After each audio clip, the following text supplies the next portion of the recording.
Hi, my name is Harold Reynolds, and I will be providing some material for this course. Specifically, I'll have 3 videos, and these 3 videos are required to complete several of the assignments, so it is part of the course content. First, I'd like to talk a little bit about my background. Academically, I have a doctorate in business administration, a master's in business administration, and an undergraduate degree in accounting. I'm also a non-active certified public accountant. And although my undergraduate degree is in accounting, I've spent over 30 years in information technology, working for large consulting firms or as a leader of information technology for a large corporation. My focus has been on helping companies transform their business through the use of information technology. I've also been fortunate enough to use what I learned in my doctoral studies to help business leaders understand the challenges of innovating while maximizing the returns on their investments. Specifically, I've been working with them on how to manage innovation, which is really the concept that we'll be covering during this course. The title of my doctoral study is Organizational Ambidexterity at a Department Level. The problem I researched is how do managers explore new knowledge while exploiting existing knowledge? The 3 presentations are taken from my doctoral study. However, for the most part, you'll find all of these same concepts in the textbook for this course by Tid and Besant. I will dive a little deeper into the concepts of organizational ambidexterity. But first, I want to answer the question of why you should really care about organizational ambidexterity, and then I will describe the concept in detail. So the 3 videos for this course. Unit 1 will be organizational ambidexterity. What is it and why is it needed? And that's this video. Unit 2 will be antecedents and moderators of organizational ambidexterity. And Unit 3 is exploration and exploitation, conflicted learning processes. So why do we care about this concept? So before I get into the definition of organizational ambidexterity, I want to talk about why it's important. Schumpeter was the first to describe the role of the entrepreneur. What Schumpeter described, and this is back in 1950, was that entrepreneurs cause creative destruction by seeking new technology innovations for strategic advantage, and as a result, they destroy the old rules of business.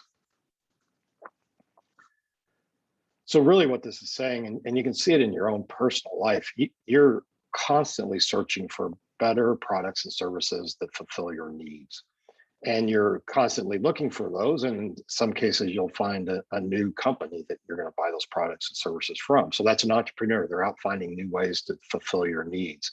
And when you do that, you're really replacing the old provider. You're finding somebody new that does a better job of providing what you need, and you've replaced the old way of doing that. And that's really the role of the entrepreneur in a free market society, is to constantly look for better ways to provide to consumers what they need. So here's a challenge. Historically, corporations were built on the concept of continuity. Their focus was on operations, predictability of their income, their ability to meet the expectations of the markets and meeting what they promised to return to their investors. So that's how a corporation has been focused.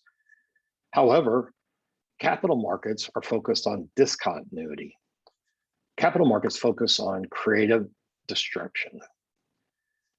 So efficient markets destroy corporations without thought or remorse. An example of this is in the 1980s and 1990s, IBM projected that their mainframe growth based on the computing power projections that they had.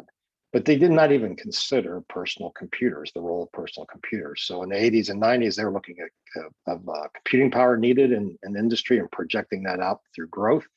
But they didn't even consider that personal computers would be used by corporations to provide that computing power, and they would no longer be IBM mainframes. So the mental models that the IBM leaders had was based on all computing power would be fulfilled by a mainframe.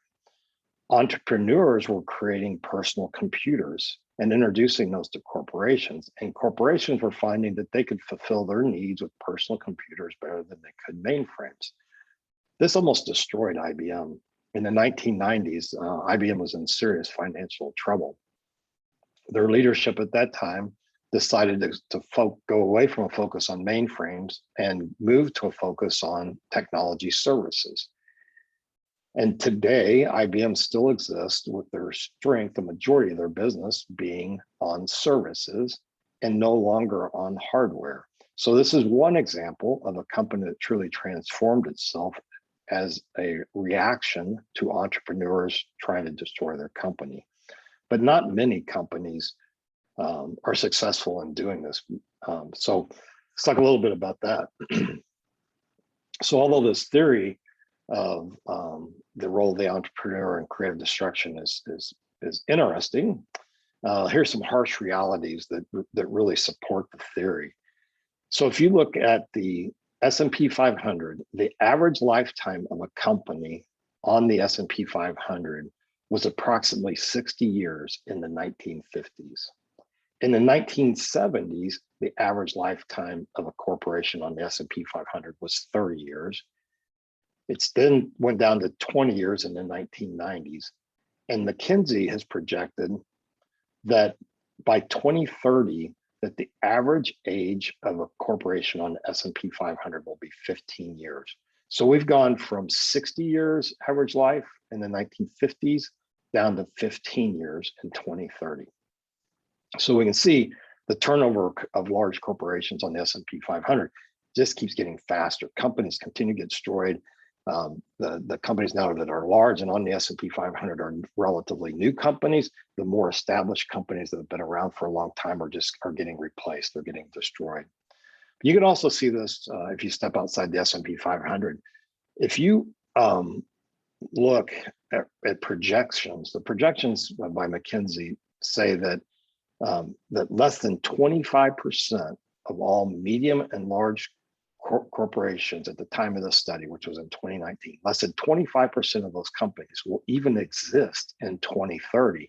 And the reason given is because corporations, they manage to the extreme, the leaders of corporations manage to the extreme of either organizational efficiency or new innovation. They manage to those extremes.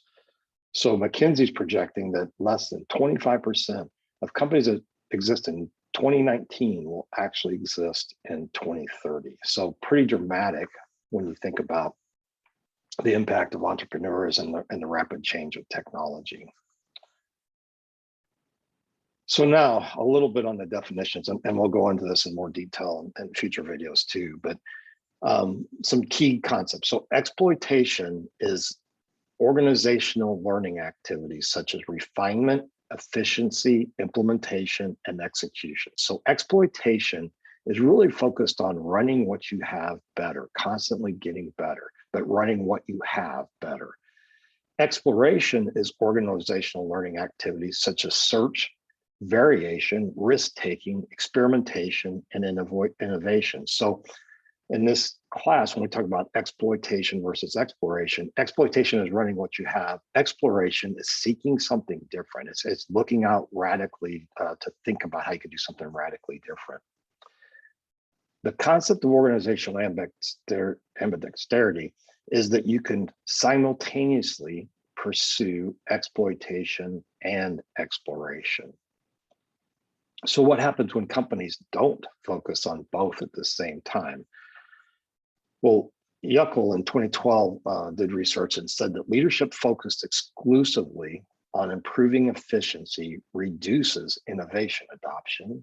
Conversely, leadership focused exclusively on innovation adoption creates organizational inefficiency.